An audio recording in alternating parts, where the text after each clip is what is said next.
हाँ तो भाई, क्या हाल है आप सभी के? चलिए अच्छे हैं।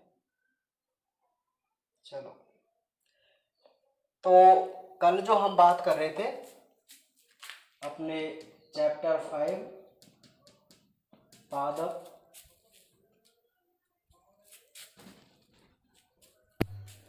पादप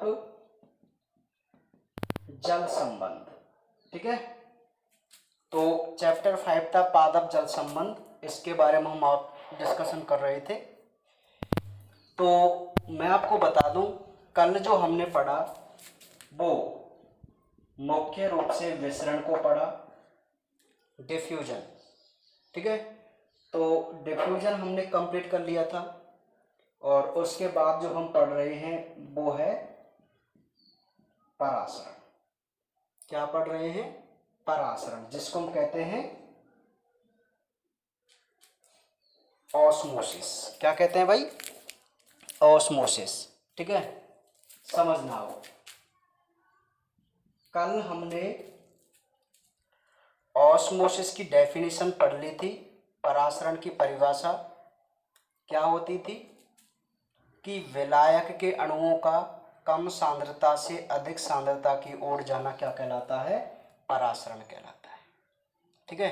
यहां तक हमने पढ़ लिया था।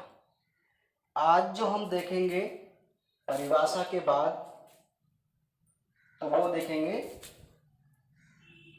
परासरण का प्रदर्शन, अर्थात हम एक प्रैक्टिकल करेंगे और उस प्रैक्टिकल के माध्यम से परासरण की घटना को देखेंगे, ठीक है।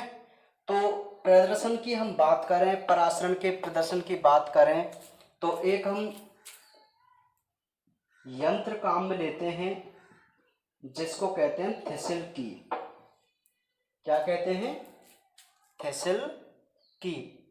तो मैं आपको बता दूं कि परासरण की प्रक्रिया का जो अध्ययन किया गया था, प्रयोग किया गया था, वो थेसिल कीप की सहायता से किया गया था। किससे किया गया था? थेसिल कीप की सहायता से, ठीक है। तो देखिए, इसकी थ्योरी हम पढ़ते हैं। चित्रानुसार एक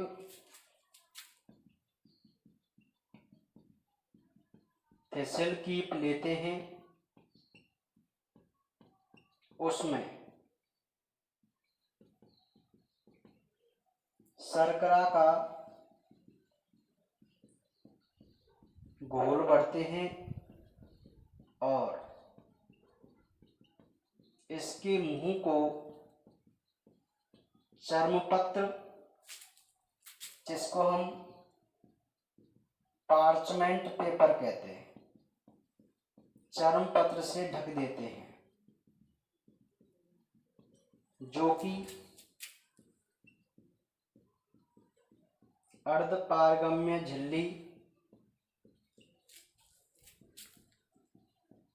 की तरह कार्य करता है, ठीक है। नेक्स्ट, अब इसे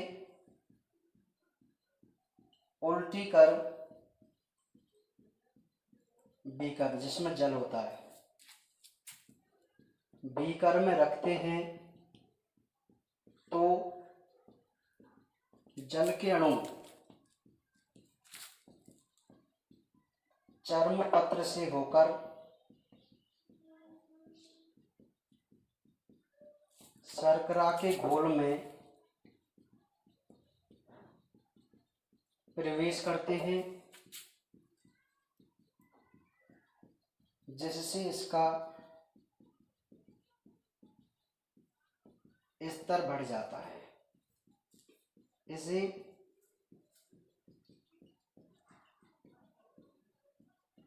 परासरण कहते हैं, ठीक है भाई। देखिए कि जब भी बात आए कि परासरण की प्रक्रिया को आप प्रैक्टिकल के माध्यम से समझाइए, तो आपको ये याद रखना होगा कि हम थेसिल कीप की सहायता से ऑस्मोसिस की घटना का अध्ययन कर सकते हैं। किसकी सहायता से? थेसिल कीप की सहायता से, ठीक है। अब देखिए कैसे। वो ये कहता है कि हम एक थेसिल कीप लेते हैं। अब चित्रानुसार का मतलब हुआ कि जो हम डायग्राम बनाएंगे उसमें आपको पता चलेगा कि हम किस प्रकार की थेसिल कीप ले रहे हैं। ठीक है, एक थेसिल कीप लेते हैं और उस थेसिल कीप में हमने क्या किया, शर्करा का घोल भरा, शुगर चीनी, और शर्करा का घोल भरते हैं। अच्छा, शर्करा का घोल का क्या मतलब होता है कि सांद्रता ज़्यादा होगी उसकी, शर्करा के घोल की होगी कि नहीं होगी, है ना। और इसके मुकोम चर्म पत्र से, एक चमड़े का पत्र होता है, एक चमड़ा होता है।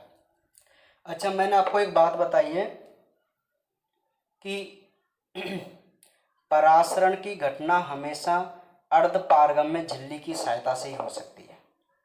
ठीक है, तो यहाँ जो चर्म पत्र है जिसको हम पार्चमेंट पेपर कहते हैं, वो क्या है, एक जंतु सेल है, और जंतु सेल में ही कोशिका झिल्ली होती है ना जंतु सेल में। तो कोशिका झिल्ली क्या है, एक प्रकार की अर्धपारगम्य झिल्ली है। ठीक है, तो यदि हम चमड़े का कोई पेपर लें तो आप मुझे बताइए वो अर्धपारगम्य झिल्ली की तरह काम करेगा कि नहीं करेगा, करेगा ना। हाँ, तो इसीलिए हमने इस थेसिल कीप के मुंह को किससे बंद कर दिया, एक चर्म पत्र से बंद कर दिया। ठीक है, अब इसको उल्टा कर, थेसिल कीप को उल्टा कर एक जल से भरे बीकर में रखा। जल, तो हमको पता है कि जो थेसिल कीप में शर्करा का घोल है उसकी सांद्रता बीकर में भरे हुए जल से कैसी है, अधिक है ना। तो जल के जो अणु होते हैं वो चर्म पत्र से होकर कहाँ प्रवेश करते हैं, थेसिल कीप में भरे हुए शर्करा के घोल में। ठीक है, और इस घटना को ही हम क्या बोलेंगे, परासरण बोलेंगे। अब हम एक चित्र बना के देखते हैं, फिर इसको ढंग से समझने की कोशिश करते हैं। देखिए,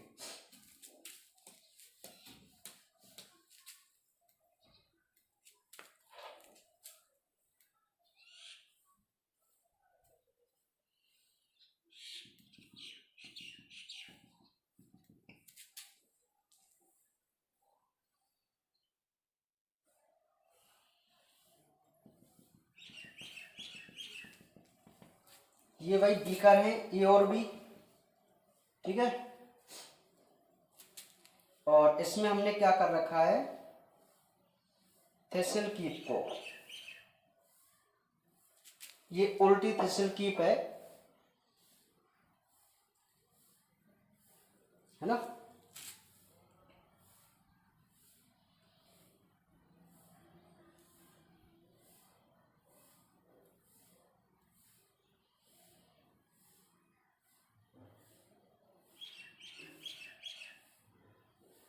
ठीक है भाई,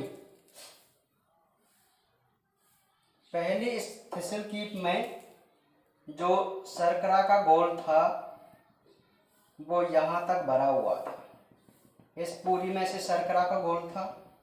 ठीक है, ये जुड़ा हुआ है एक स्टैंड से, ये एक स्टैंड है, इससे जुड़ी हुई है भाई थेसिल कीप। ठीक है भाई,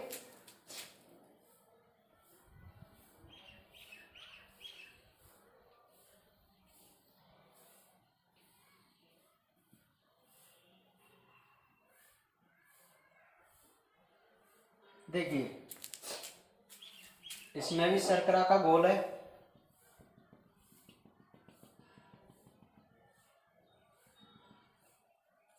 एक बात समझिए आप, मैं इसका नामकरण कर दूं पहले।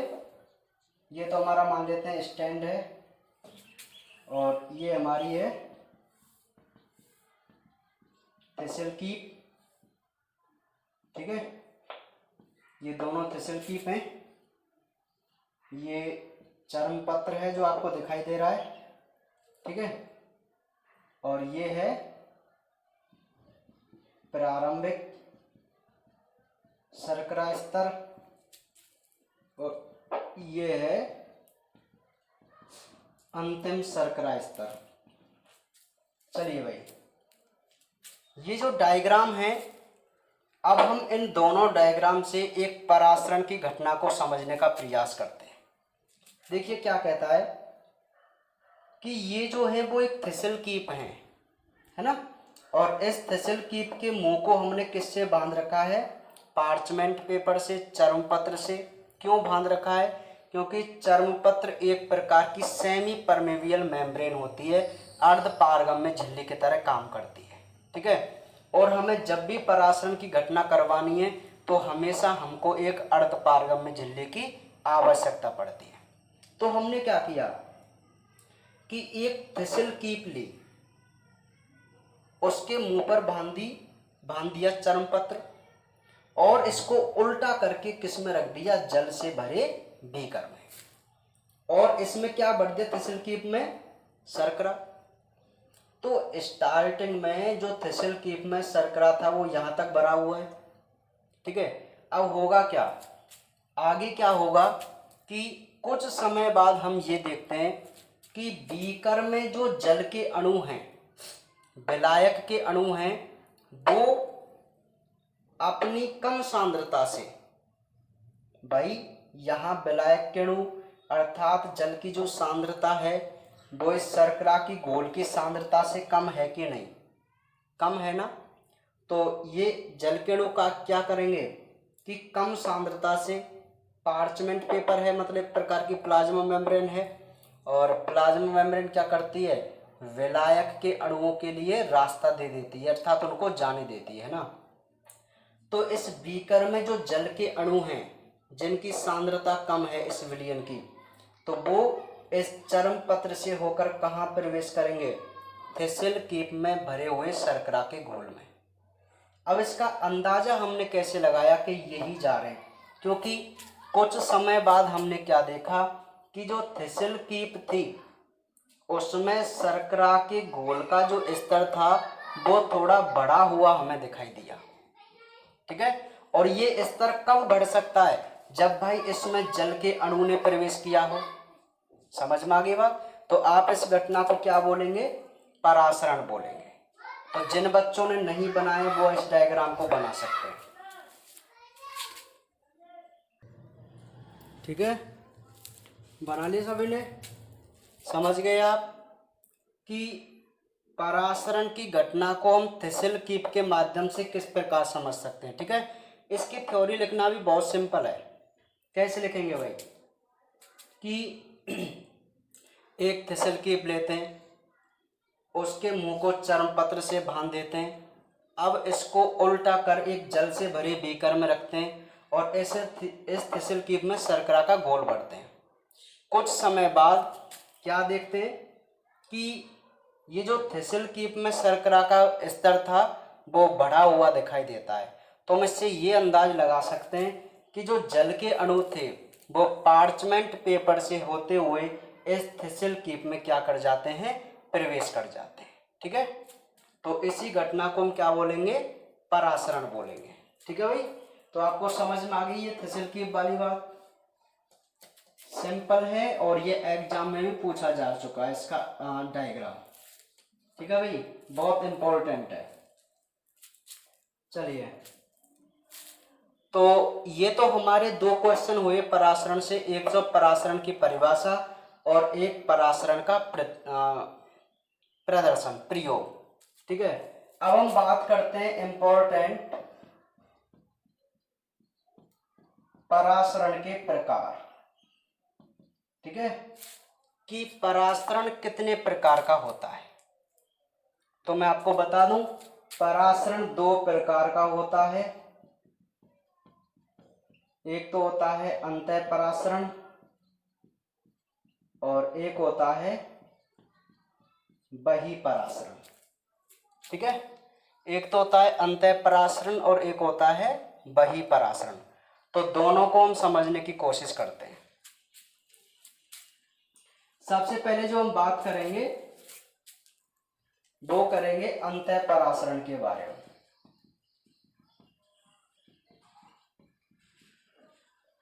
जिसको कहते हैं हम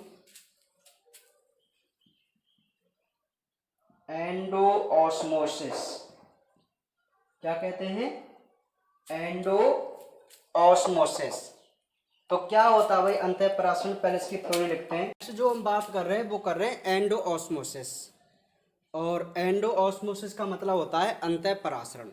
ठीक है, तो क्या होता है भाई अंतःपरासरण? जब किसी कोशिका को अल्प परासरी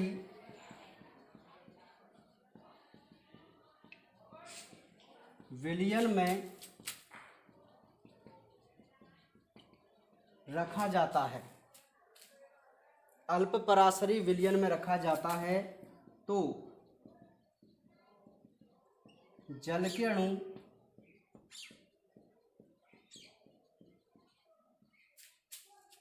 अल्प परासरी विलयन से कोशिका में प्रवेश करते हैं। इसे अंतःपरासरण कहते हैं। ठीक है, देखिए भाई कि अंतःपरासरण क्या होता है, यानी कि परासरण के प्रकार। तो मैं आपको बता दूं कि जो परासरण की प्रक्रिया होती है जिसको हम ऑस्मोसिस कहते हैं, वो दो प्रकार से होती है। एक तो होती है अंतःपरासरण और एक होती है बहिःपरासरण, है ना। तो बात करते हैं अंतःपरासरण की, जिसको हम कहते हैं एंडो ऑस्मोसिस। तो अंत्य का क्या मतलब होता है? अंदर। क्या होता है? अंदर। और बही का क्या मतलब होता है? बाहर। तो एक सिंपल सी बात अपने माइंड में सेट करना कि यदि जल के अणु कोशिका के अंदर प्रवेश करें तो वह अंतःपरासरण है, और यदि जल के अणु कोशिका से बाहर निकलें तो वो बहिःपरासरण है। ठीक है, और परासरण का एक सिस्टम होता है। वो सिस्टम क्या होता है कि जल के अणु हमेशा हाइपो टू हाइपरटोनिक चलते हैं, यानी कि अल्प परासरी से कहाँ चलते हैं? अति परासरी की ओर चलते हैं। दो कंसेप्ट हैं इसके। क्या है कि भाई जो जल के अणु होते हैं ना, जल के अणु परासरण की घटना में हमेशा अल्प परासरी से कहाँ चलते हैं? अति परासरी की ओर। ठीक है, और अंतःपरासरण का मतलब होता है कि जल के अणु कहाँ प्रवेश करेंगे? कोशिका के अंदर। और बहिःपरासरण का मतलब होता है कि जल के अणु कहाँ करेंगे? बाहर निकलेंगे। ठीक है, अब इन्हीं दो कंसेप्ट को लेकर आपको समझना है। देखो मैं आपको बताऊं, आप कंफ्यूज हो रहे हैं। हाइपो टू हाइपर जल के अणु चलते हैं, और अंत्य का मतलब हुआ अंदर, बही का मतलब हुआ बाहर। यानी कि यदि हम अंतःपरासरण की बात करेंगे तो इतना समझेंगे कि जो जल के अणु हैं वो कोशिका के अंदर प्रवेश करेंगे। ठीक है, और यदि हम बहिःपरासरण की बात करेंगे तो ये समझेंगे कि भाई जरूर इसमें जल के अणु कोशिका से बाहर निकल रहे होंगे। इतना हमको समझ के चलना है। अब हम देखते हैं अंतःपरासरण। तो देखिए, अब अंतःपरासरण, तो एक बात तो यही क्लियर हो जानी चाहिए कि इस घटना में जल के जो अणु हैं वो जरूर कोशिका में प्रवेश करेंगे। कहाँ प्रवेश करेंगे? कोशिका में। ठीक है, ये बात तो यहीं से क्लियर हो रही है ना। अच्छा, फिर आप सोचेंगे कि कोशिका के अंदर जल के अणु प्रवेश कर रहे हैं, तो जल तो हमेशा हाइपो टू हाइपर चलता है, अर्थात अल्प परासरी से अति परासरी की ओर चलता है ना। ये मैंने दो ही बात तो आपको बताई है। तो आप ये सोचेंगे कि सर हम कोशिका को अल्प परासरी विलयन में रखेंगे तो ही जल के अणु कोशिका के अंदर प्रवेश कर सकते हैं। नहीं आई आपको बात समझ में? ठीक है, तो इसी पर टिका हुआ है हमारा अंतःपरासरण और बहिःपरासरण। अब देखिए परिभाषा, थ्योरी, कि जब किसी कोशिका को अल्प पराशरी विलयन में रखा जाता है। जब किसी कोशिका को अल्प पराशरी विलयन में रखा जाता है तो जल के अणु, अब ये तो हमको पता है कि अल्प पराशरी विलयन में कोशिका रखी हुई है, तो जल कोशिका का विलयन कैसा है? अति पराशरी। अरे भाई ये कोई कोशिका है, तो इस कोशिका के अंदर कोशिका द्रव्य नहीं होता क्या? नहीं होता। कोशिका द्रव्य होता है ना। अरे वो कोशिका द्रव्य क्या है? एक प्रकार का सॉल्यूशन है, एक प्रकार का विलयन है, ठीक है। तो इसकी जो सांद्रता होगी, कोई ना कोई तो सांद्रता होगी इसकी। अब इसको हमने किस में रखा? मान लीजिए जल में रखा। किस में रखा? जल में। तो ये जो जल है ये तो अल्प पराशरी विलयन हुआ, और ये कैसा हुआ? अति पराशरी विलयन। और परासरण का सिस्टम क्या होता है कि हमेशा हाइपो टू हाइपर, यानी कि अल्प पराशरी से कहाँ? अति पराशरी की ओर। तो जो जल के अणु होंगे ना वो अल्प से कहाँ प्रवेश करेंगे? अंदर की ओर प्रवेश करेंगे, कोशिका में। तो इस घटना को हम क्या बोलेंगे? अंतः परासरण बोलेंगे। क्या बोलेंगे? अंतः परासरण। समझ में आ गई आपको बात अंतः परासरण की क्या है? एक ही बात अपने दिमाग में रखो कि परासरण का सिस्टम होता है हमेशा हाइपो टू हाइपर, ठीक है। अभी थोड़ी मेरी तबीयत सही नहीं है, एक दो दिन, है ना। समझ रहे? हाँ, तो आप थोड़ा एडजस्ट करना, कोई दिक्कत वाली बात नहीं है, समझ में सब आ जाएगा। सुनिए, अभी अंतः परासरण और बहि परासरण दो घटना है, अर्थात दो प्रकार के परासरण है कि नहीं। इनको अगर आपको समझना है बिना कन्फ्यूजन के, तो आप अपने दिमाग में दो बात सेट रखो। क्या?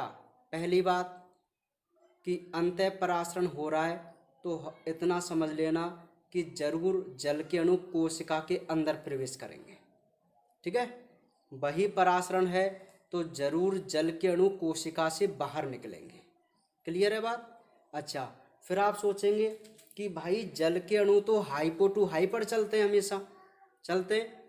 अब जब आपके दिमाग में ये दो बात सेट हैं तो मैं आपसे ये पूछूं, चलो ठीक है भाई आप मुझे अंतः परासरण बताओ, और मैं आपसे ये पूछूं कि भाई आपको अंतः परासरण की घटना करवानी है तो आप कोशिका को कौन से विलयन में रखेंगे? यही मोस्ट बात है। केवल एक विलयन में फर्क पड़ जाता है, यही हम गलती कर जाते हैं। कई बार हम अंतः परासरण चाहे हमको पूरा याद है लेकिन हम अल्प पराशरी की जगह पर अति पराशरी कर देंगे, वही हमारा पूरा गलत हो जाएगा। तो मैंने आपसे ये पूछा कि आप मुझे बताइए कि जब आपको अंतः परासरण कराना है तो आप कोशिका को कौन से सॉल्यूशन में रखेंगे? तो आपके दिमाग में पता क्या चलेगा? आपके दिमाग में ये चलेगा कि सर अंतः परासरण पूछ रहे, तो भाई अंतः परासरण का मतलब ये हुआ कि जल के अणु कोशिका के अंदर प्रवेश करेंगे, यही तो हुआ। फिर आप सोचेंगे चलो एक बात तो ये क्लियर है। दूसरी बात सर ने बताई थी कि परासरण में जल के अणु हाइपो टू हाइपर चलते हैं।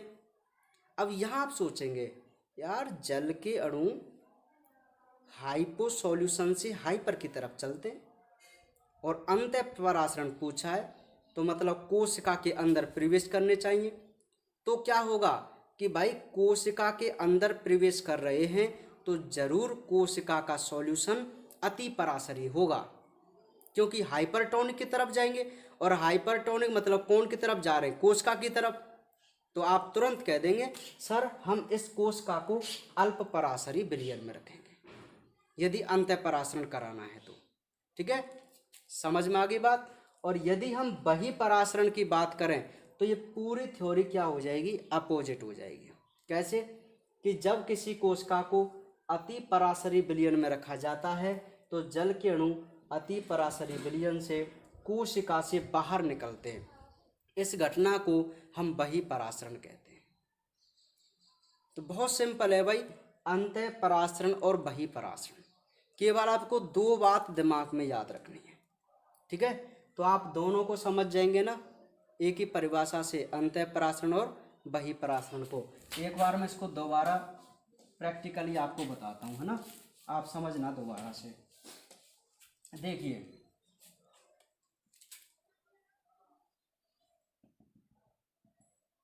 हमारे पास ये दो कोशिका हैं, ठीक है।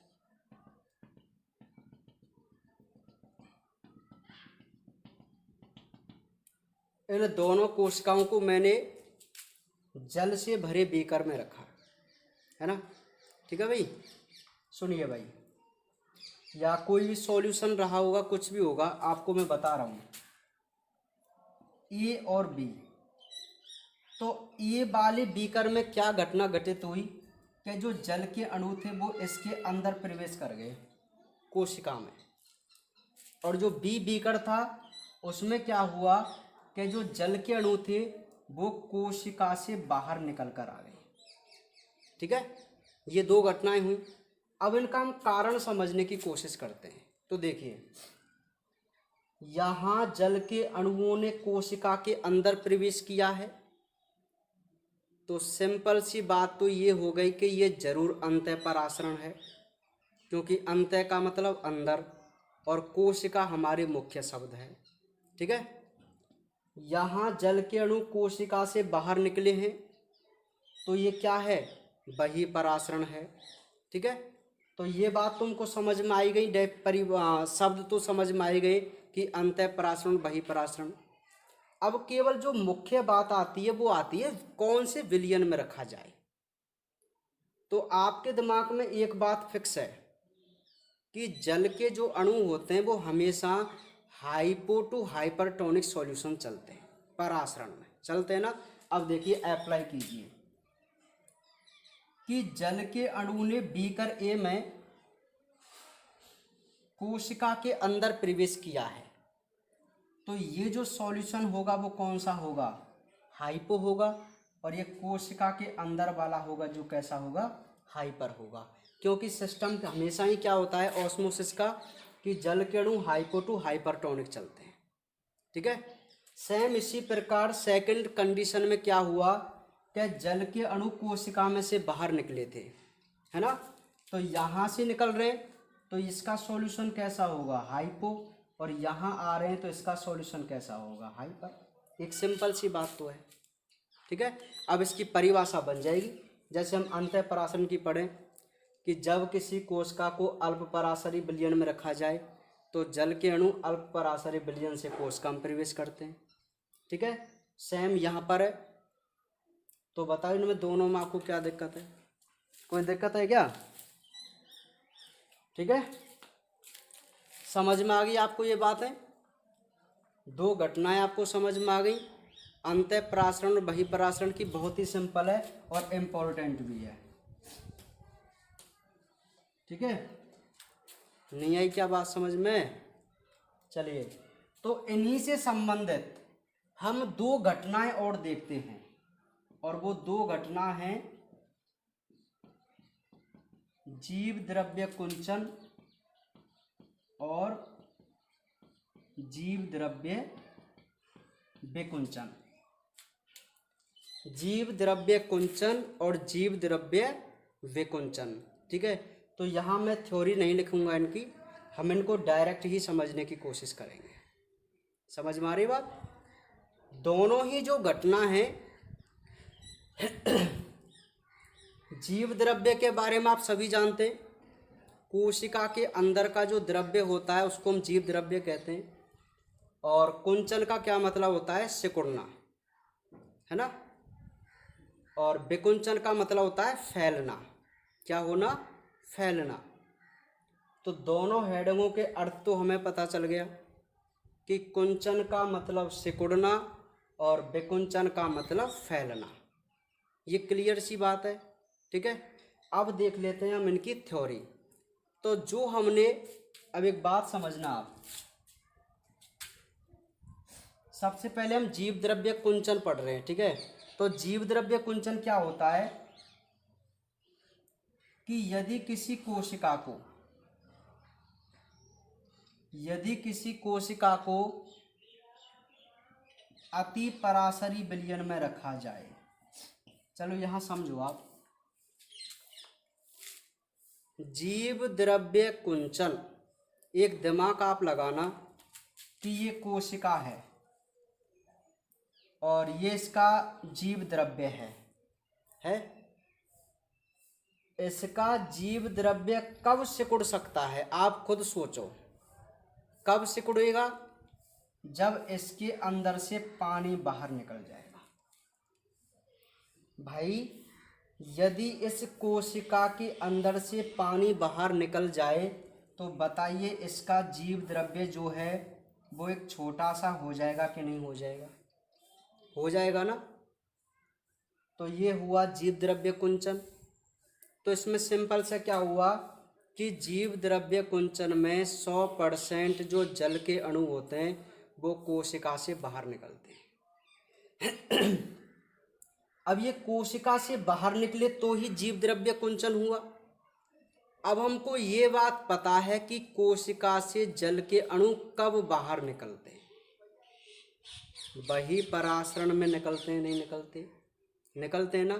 तो आप अपनी कोशिका को कौन से विलयन में रखेंगे जब जीव द्रव्य कुंचन की प्रक्रिया हो? तो आप खुद समझदार हैं कि भाई जल के अणु कोशिका से बाहर निकल रहे हैं तो 100% हमारी कोशिका का जो सॉल्यूशन होगा वो हाइपो सॉल्यूशन होगा, और जिस विलयन में हमने इसको रखा है वो जरूर हाइपरटोनिक सॉल्यूशन होगा। अगर आपको अंतः परासरण और बही परासरण समझ में आ गया तो जीव द्रव्य कुंचन और विकुंचन में आपको कोई दिक्कत नहीं है। क्यों नहीं है? क्योंकि कुंचन का मतलब होता है सिकुड़ना, और कोई कोशिका जब सिकुड़ सकती है जब उसमें से जल के अणु बाहर निकले, तभी तो सिकुड़ेगी। और जल के अणु कब बाहर निकाल सकते हैं आप कोशिका में से? जब आप अपनी कोशिका को अति परासरी विलयन में रखें। क्यों? क्योंकि मैंने कहा था कि परासरण की घटना में हाइपो टू हाइपर जल के अणु चलते हैं। तो आपकी कोशिका का विलयन यदि हाइपोटोनिक होगा और जिस हाइपरटोनिक सॉल्यूशन में आप उसको रखेंगे तब ही जल के अणु कोशिका से बाहर निकल सकते हैं। तो बताओ मुझे जीव द्रव्य कुंचन में आपको क्या दिक्कत है?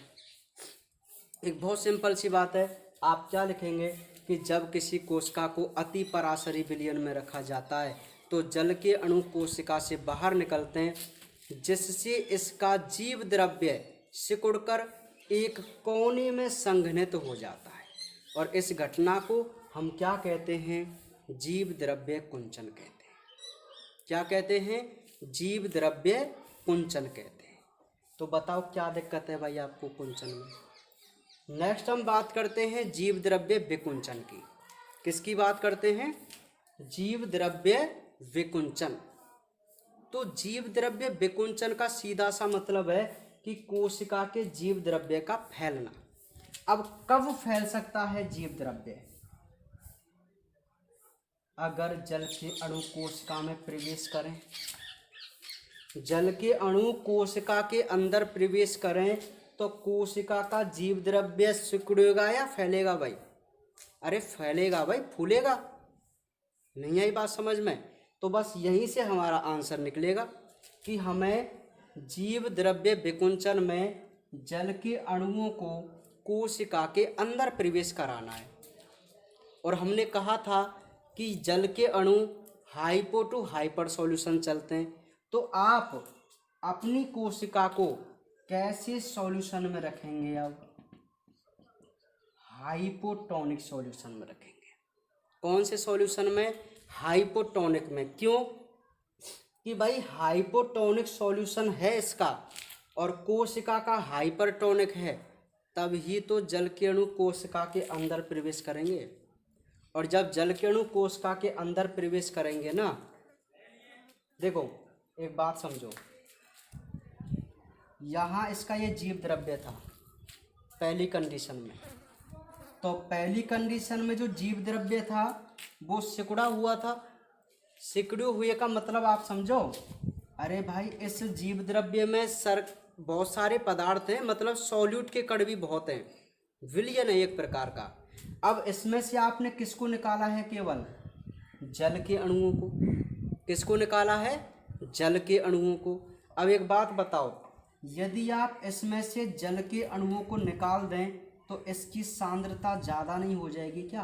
क्योंकि इसमें वाटर कम, सॉल्यूट ज़्यादा। तो इस कोशिका की जिसका जीव द्रव्य सिकुड़ा हुआ है उसका सांद्रता ज़्यादा है ना, है कि नहीं? अब इसी कोशिका को आप एक जल में रखिए, जल में, तो देखिए इस कोशिका की सांद्रता ज़्यादा मतलब हाइपरटोनिक सॉल्यूशन है, और जल की सांद्रता है वो कैसी है? कम, यानी कि हाइपोटोनिक है। अगर हमने अति पराशरी कोशिका को या किसी कोशिका को अल्प पराशरी विलयन में रखा है तो जल के अणु अल्प पराशरी विलयन से इस कोशिका में प्रवेश करेंगे कि नहीं करेंगे? करेंगे ना।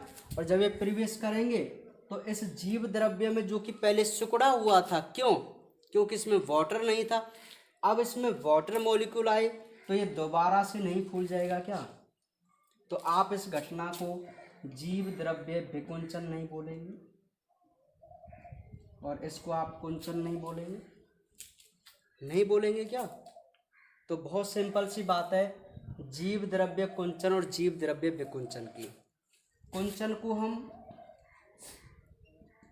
प्लाज्मोलाइसिस बोलते हैं और विकुंचन को डीप्लाज्मोलाइसिस बोलते हैं। ठीक है, जीव द्रव्य कुंचन यानी कि प्लाज्मोलाइसिस और जीव द्रव्य विकुंचन यानी कि डीप्लाज्मोलाइसिस। तो प्लाज्मोलाइसिस की हेडिंग में ही उसका सार छिपा हुआ है। क्या सार छुपा हुआ है? कि कुंचन का मतलब है सिकुड़ना, और सिकुड़ेगी कौन भाई? कोशिका का जीव द्रव्य। कब सिकुड़ सकता है? जब उसमें से जल के अणु बाहर निकल जाएं। आपको कुछ देसी तरीके से इसको समझना है। ठीक है, समझ में आ गई बात? हाँ, ठीक है, तो आपको इसको देसी तरीके से समझना है।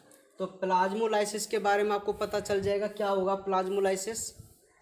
कि भाई जब हम कोशिका को अति पराशरी विलयन में रखें तो जल के अणु कोशिका से बाहर निकलते हैं, जिससे हमारा जीव द्रव्य संकुचित हो जाता है। और आपको अगर डीप्लाज्मोलाइसिस करना है तो आप ये बोलेंगे, सर यदि हम अपनी जीव द्रव्य कुंचित कोशिका को जो पहले सिकुड़ गई थी उसको यदि हम जल में रखें यानी कि अल्प पराशरी विलयन में रखें तो जल के अणु कोशिका में प्रवेश करते हैं, जिससे हमारी कोशिका का जीव द्रव्य फूल जाता है। और इस घटना को हम क्या बोलेंगे? जीव द्रव्य विकुंचन बोलेंगे। ठीक है, तो आप समझ गए दोनों घटनाओं को, जीव द्रव्य कुंचन और विकुंचन को। ठीक है, तो देखो एक बार मैं आपको बता दूं कि अंतःपरासरण और बहिःपरासरण, अंतःपरासरण बहिःपरासरण, जीव द्रव्य कुंचन और जीव द्रव्य विकुंचन ये आपस में रिलेटेड हैं। यदि आप अंतःपरासरण और बहिःपरासरण को समझ गए तो आपको कुंचन और विकुंचन में कोई दिक्कत नहीं है। ठीक है, समझ में आ गई बात? केवल आपको तो दो बात याद रखनी है जो मैंने बताई हैं, कि जल के अणु हमेशा हाइपो टू हाइपर चलते हैं, हाइपो टू हाइपर।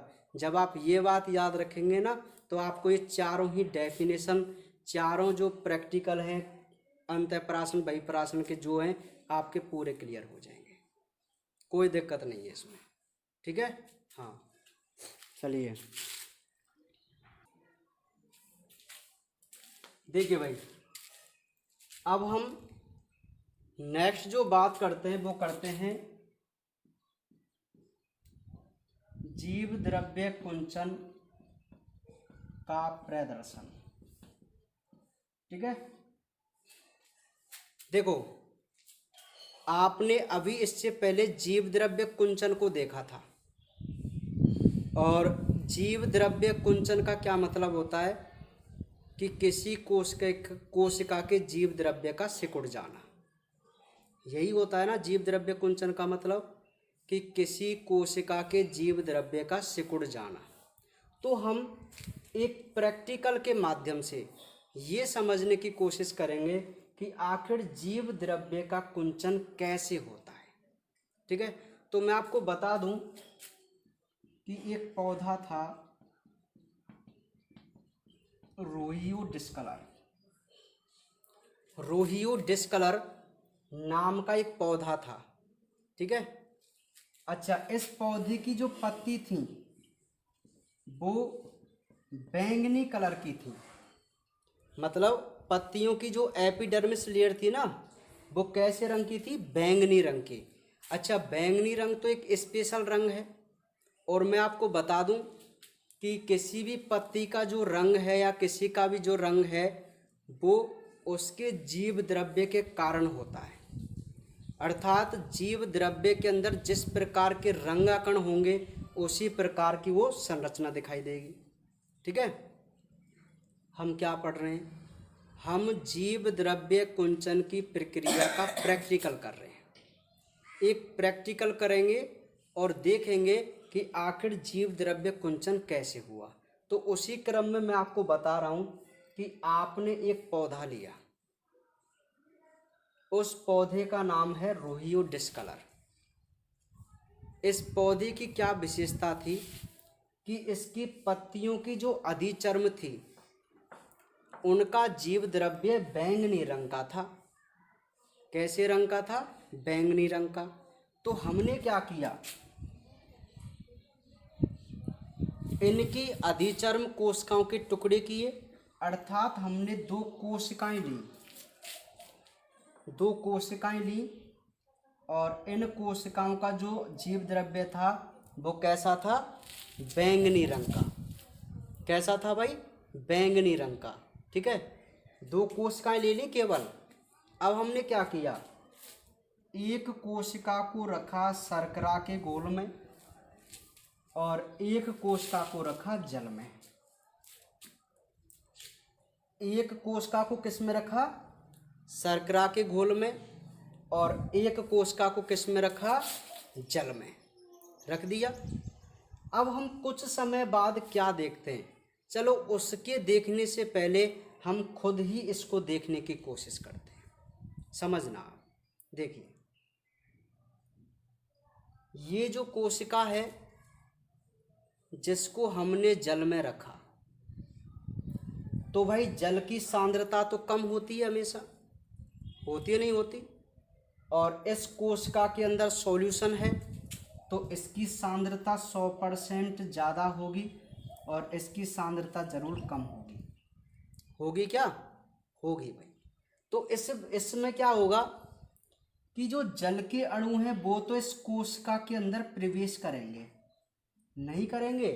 क्यों, क्योंकि मैंने आपको बता रखा है कि परासरण की घटना में जल के अणु हमेशा हाइपो टू हाइपर चलते हैं, हाइपो टू हाइपर। और हम पता है हमको कि जल है तो इसका सॉल्यूशन जरूर हाइपो है। तो यहाँ तो जल के अणु कोशिका में प्रवेश करेंगे, जिससे जो ये कोशिका है बताइए फूलेगी कि नहीं फूलेगी, फूल जाएगी ना। ठीक है, अच्छा दूसरी तरफ हम चलते हैं। यहाँ जो सॉल्यूशन है वो शर्करा का घोल है, चलो लिख दिया मैंने शर्करा, चीनी का घोल। हम खुद समझदार हैं कि यहाँ शर्करा के घोल का मतलब है कि इसकी सांद्रता इस कोशिका से ज़्यादा होगी, क्योंकि ये चीनी का घोल है। तो ये कौन सा सॉल्यूशन है भाई, हाइपर। तो इस कोशिका का सॉल्यूशन कैसा होगा, हाइपो। और जल के अणुओं की क्या विशेषता होती है कि वो हमेशा हाइपो टू हाइपर चलते हैं। तो क्या घटना घटित होगी कि इस कोशिका के अंदर जो बैंगनी रंग का जीव द्रव्य था उसमें से जो जल के अणु हैं वो बाहर निकलकर कहाँ आ जाएंगे, हाइपरटोनिक सॉल्यूशन में आ जाएंगे। और इस कोशिका का जो जीव द्रव्य है जब उसमें से जल के अणु निकल जाएंगे तो आप मुझे बताइए कि इसका जो बैंगनी रंग था वो एक कोने में सिकुड़ा हुआ दिखाई देगा कि नहीं देगा? देगा ना। तो बस जब इसका अध्ययन किया गया, इस पर प्रैक्टिकल किया गया, तो यही दो घटना हमको देखने को मिली। ठीक है, और यह है हमारे जीव द्रव्य कुंचन की प्रक्रिया का प्रैक्टिकल। नहीं आई बात समझ में? नहीं समझ रहे? अरे कितना सिंपल है। मैं ये कह रहा हूँ कि रुई और डिस्कलर की जो पत्तियाँ होती हैं वो बैंगनी रंग की होती हैं। इनकी दो कोशिका अगर हम लें और एक कोशिका को जल में रखें और एक कोशिका को शर्करा के घोल में रखें, तो कुछ देर बाद देखने पर यह पता चलता है कि जिस कोशिका को जल में रखा वह कोशिका स्फीत अवस्था में दिखाई देती है, मतलब फूली हुई अवस्था में, और जिस कोशिका को शर्करा के घोल में रखा उस कोशिका का जो बैंगनी रंग का जीव द्रव्य था वो हमको सिकुड़ा हुआ दिखाई दिया। और इसी घटना को हम क्या कह देते हैं? जीव द्रव्य कुंचन कह देते हैं। समझ में आगे बात नहीं आई? ठीक है, तो ये आज के हमारे बहुत इम्पोर्टेंट क्वेश्चन। एक तो थिसिल कीप का प्रदर्शन, परासरण के प्रकार जिसको अंतःपरासरण बहिःपरासरण कह रहे थे। समझ में आ गई बात? फिर हमने उसी पर आधारित जीव द्रव्य कुंचन और विकुंचन को देखा, और लास्ट में हमने जीव द्रव्य कुंचन की प्रक्रिया का प्रदर्शन देखा। ठीक है, एक बार आप इसको नोट कर सकते हैं, इस वाले डायग्राम को।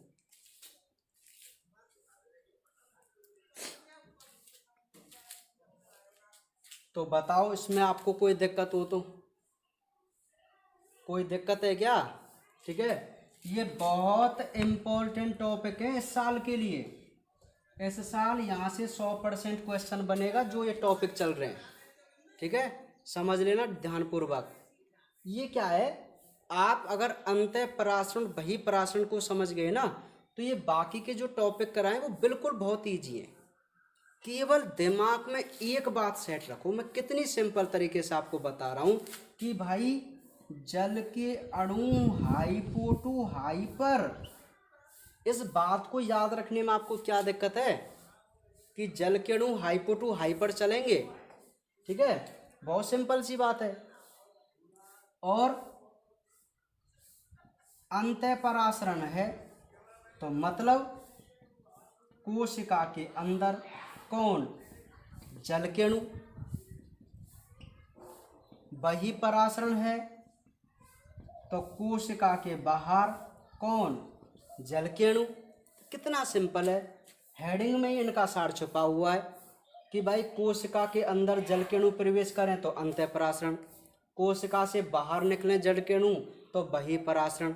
अब सिस्टम देख लो ना, क्या जल के अणु हाइपो टू हाइपर है तो कौन सा का कैसा विलयन होगा? तो देखो यहाँ कोशिका के अंदर जा रहे हैं तो मतलब इस कोशिका में आ रहे हैं भाई, तो कोशिका का सॉल्यूशन खुद का हाइपर होगा। तो आप अंतःपरासरण में कोशिका को कैसे सॉल्यूशन में रखेंगे? फिर हाइपो सॉल्यूशन में, अल्पपराशरी में। यही बात समझने वाली थी। ऐसे ही जब आप बहिःपरासरण कहेंगे तो आप बोलेंगे सर कोशिका से बाहर निकलेंगे जल के अणु, कोशिका से बाहर निकलेंगे, तो बाहर निकलेंगे तो मतलब हाइपो टू हाइपर चलता है, तो कोशिका से निकल रहे हैं तो जरूर कोशिका का सॉल्यूशन हाइपो है और जिसमें रखा है वो हाइपर है। कितनी सिंपल सी बात है यार। ठीक है, इसी पे टिके हुए हमारे जीव द्रव्य कुंचन और विकुंचन। कुंचन का मतलब क्या है? जीव द्रव्य का सिकुड़ना। अरे इतनी बुद्धि तो है तुम में। कब सिकुड़ सकता है जीव द्रव्य? अरे जब उसमें से जल के अणु निकल जाएं, और जल के अणु कैसे निकलते हैं? हाइपो टू हाइपर चलते हैं। तो कोशिका का सॉल्यूशन कैसा है? हाइपो है। कौन से विलयन रखेंगे? हाइपर में। कुंचन होगा। विकुंचन का मतलब कोशिका के जीव द्रव्य का फूलना। कौन सा सॉल्यूशन होगा? खुद का हाइपर। कैसे में रखेंगे? हाइपो में। क्या रायमाइड है इसमें? छोटी सी तो बात है। ठीक है, तो समझ जाएंगे ना इसको। ठीक है भाई। हाँ, तो आज हम इन्हीं टॉपिकों के बारे में बात करेंगे और कल अपने और इम्पोर्टेंट टॉपिक के बारे में बात करेंगे। ठीक है, तो आज इनको ध्यानपूर्वक आप समझ लेना। ठीक है भाई। हाँ।